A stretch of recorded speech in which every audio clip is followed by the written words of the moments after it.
When you think of the most disappointing teams of all time, I think you have to put the 2023 San Diego Padres near the top. They had a really good offseason signing Xander Bogaerts. They traded for Juan Soto last year at the deadline. They made it all the way to the NLCS against the Phillies. Sure, they fell short, but they got past the Mets and the Dodgers, who were the best team in baseball last year, their division rival. And here we are, 62 and 72 at the time of this recording, 10 games under 500. A lot of people were picking them to win the division this year to finally dethrone the Dodgers in that West division, and now they're 21 and a half games back. That is crazy. And for the wild card, you're pretty much out of it. 7.5 games out in the wild card race. Unless they go on a miracle run, I do think their season is over. And it's just crazy. When you look at this team, when you look at the payroll that they have, over $250 million committed to this team. I mean, Machado, Bogaerts, Tatis Jr., Musgrove, Darvish, Snell. I mean, so many guys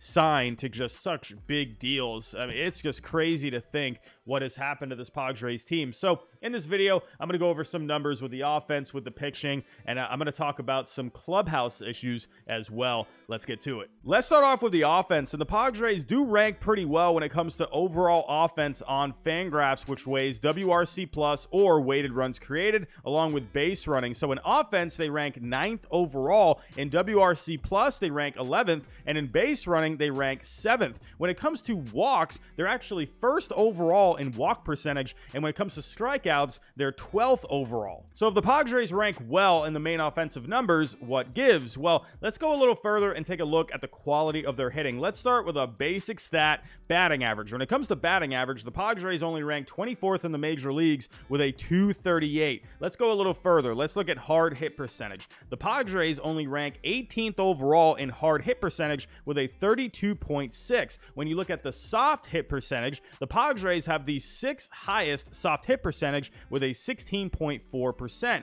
When you look at line drive percentage, the Padres actually have the 2nd worst line drive percentage at 18.5%. And to me, I like line drives because that to me is just a good quality hit. And Fangraphs, they actually go a little further here, and they say here, a line drive produces 1.26 runs per out, while fly balls produce 0.13 runs per out, and ground balls produce 0.05 runs per out. So actually, let's take a look at the fly balls. When it comes to fly balls, the Padres have the 2nd highest percentage. So you must be thinking, well, more fly balls, hey, they're probably got to be hitting a lot of home runs here. And actually, when it comes to the home run to fly ball ratio, the Padres are only 15th overall. So with the amount of fly balls that they hit and only being 15th overall when it comes to this ratio, that to me, that's not very good. So let's go take a look at a couple of more numbers with how the Padres do with runners in scoring position. When it comes to runners in scoring position, the Padres don't do very well here. When you take a look at their batting average with runners in scoring position, they only rank 29th overall with a 231. The only other team behind them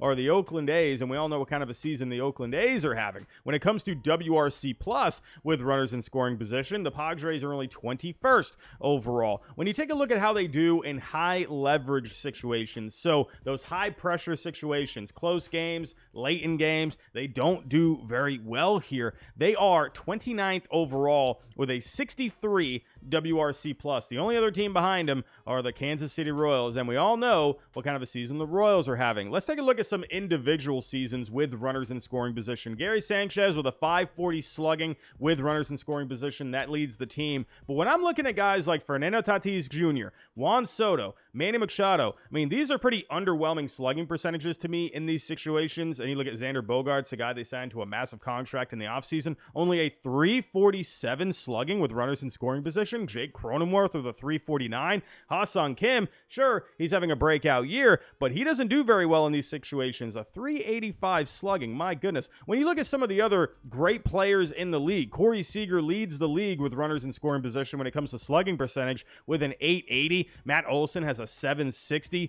Mookie Betts has a 657. I mean, Freddie Freeman with a 627. I mean, my goodness. I mean, these are great numbers. So to me, these are just really underwhelming numbers. And another thing that I think has been a problem with the Padres is the bottom of their order. When I'm looking at the batting average rankings with guys that bat 7th, 8th, and 9th, the Padres are not doing well here, only ranked 28th overall with a 214 average. When I'm looking at Trent Grisham, I mean, this is an awful year that he's having. He's only hitting 201 with a 314 on base, a 360 slugging. Matt Carpenter they brought in, only hitting 177 with a 308 on base, a 309 slugging. I mean, these guys are basically black holes in the order. Sure, you got Soto, you got Machado, you got Tatis, you got Bogarts in the middle there, Ha-Seong Kim at the top. But to me, when the bottom of the order is not producing, that's going to kill a lot of rallies. You need that extension in your lineup. And to me, the Padres don't have that. Now let's talk about the pitching, and the Padres do rank well when it comes to starting pitching. They rank 6th overall on the Fangraph leaderboards with an 11.4 Fangraph WAR, ERA at a 3.78, FIP at a 4.12, xFIP at a 4.06, 9 strikeouts per 9, 3 walks per 9. Those are really solid numbers, but the problem with the Padres starting pitching this year has been health. They've had a lot of injuries this year in this rotation. Remember, Joe Musgrove started the year on the IL. He's on the IL as of right now, along with Yu Darvish.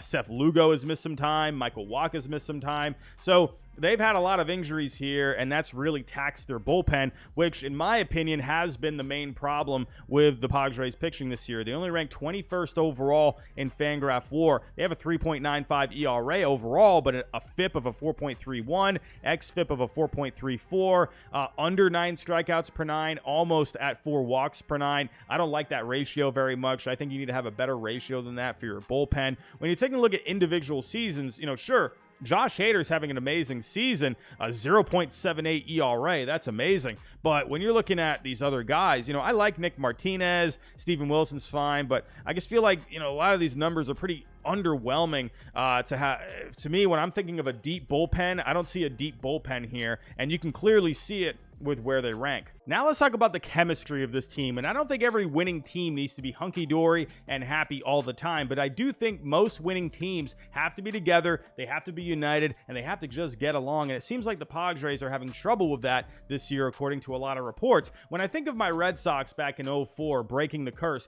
that team loved each other. They loved being around each other. The chemistry was just through the roof with that team, and then they ended up winning a championship that year. When I think of just simply jobs that I've had in the past, think of a job that you've had in the past where maybe you didn't like the job itself, but you liked the people that you were with, and that made going to work a little bit easier. I think that goes a long way with baseball as well, because when you think about it, these guys are just going to work every day. So let's take a look here. Dan Clark, he's a baseball blogger. He tweeted this a while back earlier in the season. He says here, tension in the Padres clubhouse is rumored to be at a breaking point, with finger pointing, strategy disagreement, and accusations of laziness and poor preparation from certain high-profile players all common. A real lack of team cohesion. Many fear the once hyped season is doomed. If we take a look at some comments that Kevin Acee made in the San Diego Union Tribune earlier in the season, he said here, multiple people inside the organization and others close to some players began saying in late April that fissures were forming in the clubhouse. And even players in,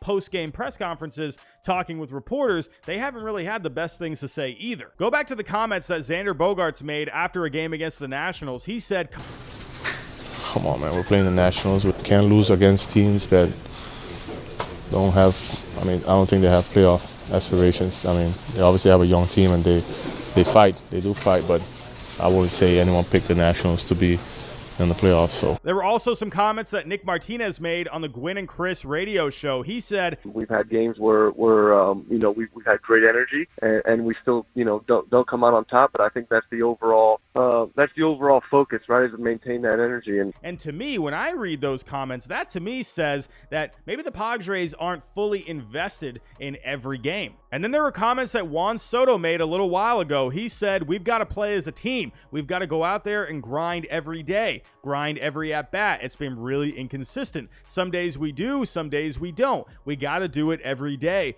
Days like this series, we just give up. Like literally, we just give up instead of keep grinding, keep pushing. We've got to forget about yesterday and keep moving on. So overall, this team obviously has a lot of talent, but all of the little problems, I think, are adding up into one big problem. When we took a look at the offense earlier, the surface numbers look pretty good, but when we looked a little deeper at the quality of the hitting, when we looked at how they do with runners in scoring position in high leverage situations, they don't do very well there, and that could be a coaching thing, that could be an approach thing, it could be a multitude of things. When we looked at the pitching, they've had a lot of issues with health in the rotation, and that, I think, has affected the bullpen. I think that's caused them to be taxed a lot, and in result, they've had an ineffective bullpen this year, minus Josh Hader at the back end, and the clubhouse culture, the chemistry of the team. And sure, people will say, well, losing doesn't really, create happy guys in the clubhouse, but I think teams that have good chemistry are able to get past those issues. I mean, like I said, this is obviously a good team. They have the talent to get by it. So